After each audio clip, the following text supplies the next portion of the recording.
Barrister की degree थी, डर भी था। लेकिन जब पहला मुकदमा सामने आया तो क्या गांधी जी तैयार थे?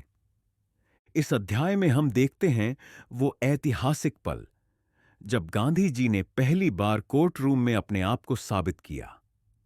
यह सिर्फ एक केस नहीं था, बल्कि एक आत्मविश्वास और साहस की परीक्षा, जहां गांधी जी ने सीखा कि सच्चाई, तैयारी और विनम्रता के साथ कोई भी बड़ी चुनौती जीती जा सकती है।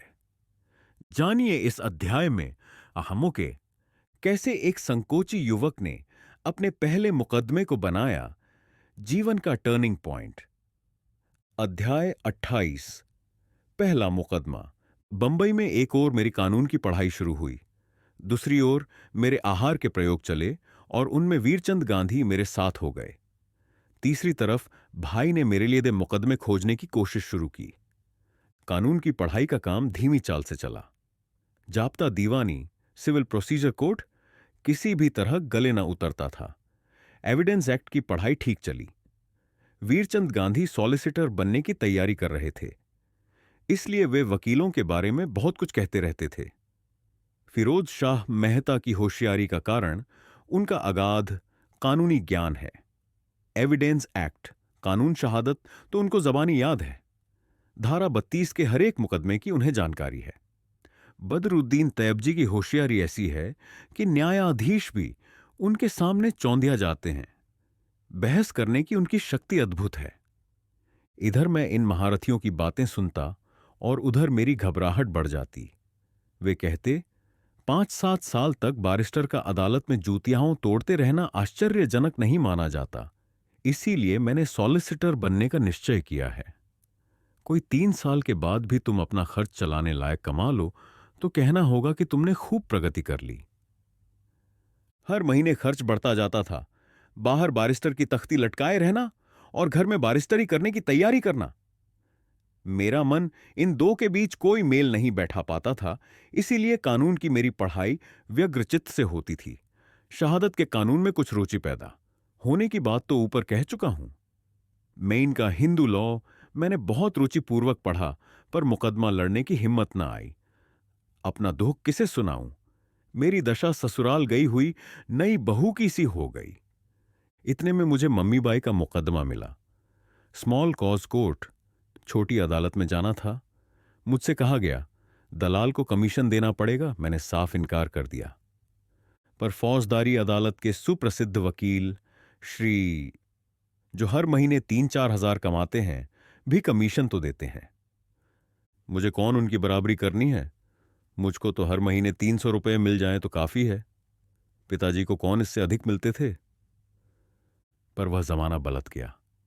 बंबई का खर्च बड़ा है, तुम्हें व्यवहार की दृष्टि से भी सोचना चाहिए। मैं टस से मस न हुआ। कमीशन मैंने नहीं ही दिया। फिर भी मम्मी बाई का मुकदमा तो मुझे मिला। मुकदमा आसान था। मुझे ब्रीफ मेहन तने के रू 30 मिले। मुकदमा एक दिन से ज्यादा चलने वाला न था। मैंने पहली बार स्मॉल कॉज कोर्ट में प्रवेश किया। मैं प्रतिवादी की तरफ से था, इसलिए मुझे जिरह करनी थी।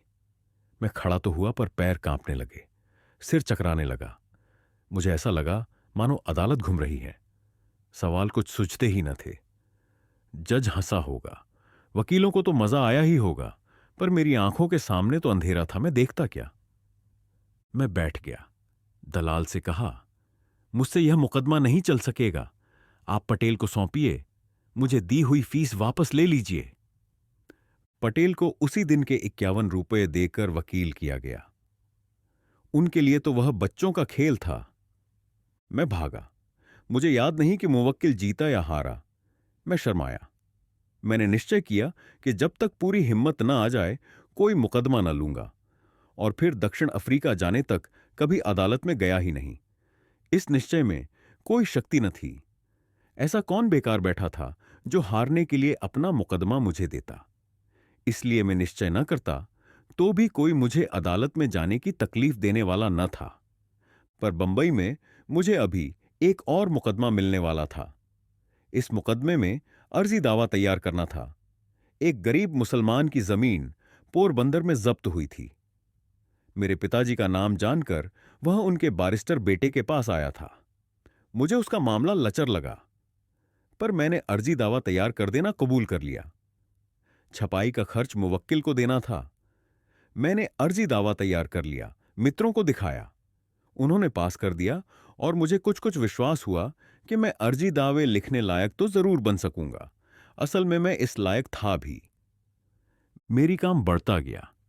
मुफ्त में अर्जियां लिखने का धंधा करता तो अर्जियां लिखने का काम तो मिलता, पर उससे दाल रोटी की व्यवस्था कैसे होती। मैंने सोचा कि मैं शिक्षक का काम तो अवश्य ही कर सकता हूं।